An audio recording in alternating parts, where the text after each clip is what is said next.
Happy children's day. ఈరోజు children's day కాబట్టి నేను మంచి కథ చెప్పబోతున్నా. వింటారా? అనగనగా ఒక పెద్ద సిటీ ఉండేది. దాంట్లో 5 చిల్డ్రన్స్ ఉంటారు. వాళ్ళిద్దరు బెస్ట్ ఫ్రెండ్స్. అప్పుడు వాళ్ళందరూ కలిసి లంచ్ తినడానికి బయటకు వెళ్ళారు.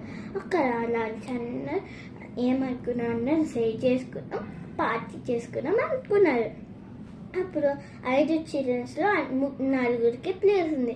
4 కూర్చుంటే ఒక అమ్మాయి వేరే చోట కూర్చుంది. అప్పుడు ఒక అమ్మాయి లేచి అలా వంట చేయకూడదని తన దగ్గర కూర్చుంది. కానీ ఆ అమ్మాయి ఏం చేసింది, ఆ అమ్మాయి తన ప్లేస్లో కూర్చుంది. అప్పుడు ఆ అమ్మాయి ఒక్కటే అయిపోయింది. అందుకనే మళ్ళీ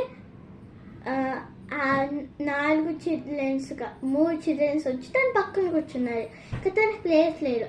అప్పుడు అందరూ ఏమనుకున్నారు, అలా చేయకూడదు అని చెప్పి అందరూ కలిసి జరిగారు. అప్పుడు తన ప్లేస్ ఉంది, కూర్చుని అందరూ చేసుకున్నారు. అందుకే నేను ఎప్పుడు వేరే వాళ్ళని తప్పుగా చూడకూడదు. అందరం కలిసి అన్నది. Bye, thank you.